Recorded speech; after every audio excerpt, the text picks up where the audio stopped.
ওই মামা আস্তে আস্তে আস্তে, মামা আস্তে। আজকে আবারও চলে গেছিলাম বন্ধু বান্ধব নিয়ে মামাঘাটে ইলিশ খাইতে। হুটহাট করেই আমাকে প্ল্যান করা আর কি। মামারে কইলাম আমাদের আজকে ইলিশ দিবে, একবারে টাটকা টাটকা ইলিশ ছাড়া আমরা লেবল হয়। পরে মামা বাইসে বাইসে বড় বড় দেখে আমাদের জন্য 3টে ইলিশ বাই করলো। খুবই স্বাদের ইলিশ ছিল। পরে আমার এতিম বন্ধুগুলো দাঁড়ায় আছে খাওয়ার লেগে। এরপর দেখি কইতে মামা টুকায় লিয়াইছে 1/2 লিটার মোবাইল, সেই মোবাইল কড়াইতে ছাড়িয়ে দিল। কি সুন্দর দেখা যাচ্ছে রে।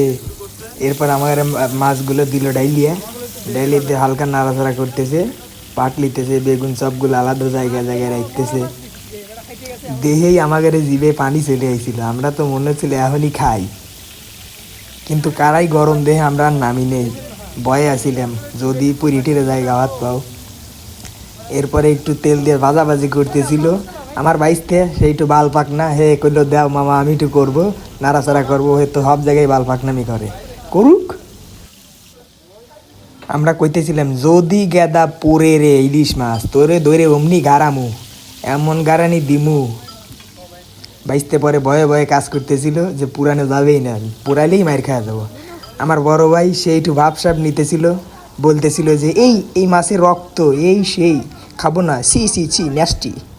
হ্যাঁ একটু ভাবসাব নেয়, সূচি পাই লোকজন তো এই জন্য আর কি, ব্যাপার না।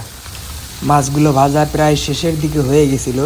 তারপরে আমরা কইতেছিলাম বারবার মামাকে যে মামা একটু কড়া করে ভাজো, কড়া করে ভাজো। এই জন্য মামা কড়া করে ভাজতেছিল। এরপরে প্লেটে উঠাইতেছিল আর আমরা তাও কইতেছিলাম মামা ভালো হয় নাই, আবার কড়া করে ভাজো, কড়া করে ভাজো।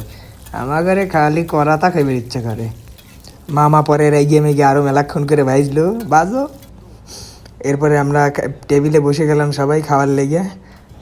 খাওয়া দাওয়া শেষ করে বাসার দিকেই যাচ্ছিলাম, হঠাৎ করে মনে হলো যে 300 ফিট যাই চল। পরে যে কথা এই কাম, আবার আমরা 300 ফিটের দিকে রওনা দিলাম। কি সুন্দর ওয়েদার আসিল, ইরি মারে সমলক্ষ এরিয়া।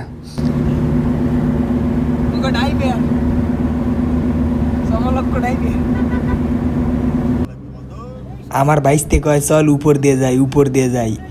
আমরা ভালোভাবেই চালায় যাইতেছিলাম, হঠাৎ করে কইতে কোন বদ্ধর লোক এমন জোরে চলে গেছে আমাদের পাশ দিয়ে, আমরা তো ভয়ই খেয়ে গেছিলাম।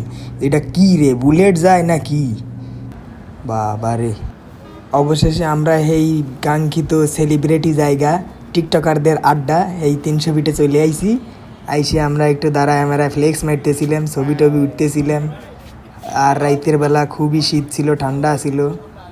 আর রাত বেশি হওয়ার কারণে আমরা বলতেছিলাম চল বাসার দিকে চলে যাই। এরপরে আমরা একটু স্পিডিং করলাম, স্পিডিং করে বাড়ির দিকে চলে আইছি। Tata bye bye.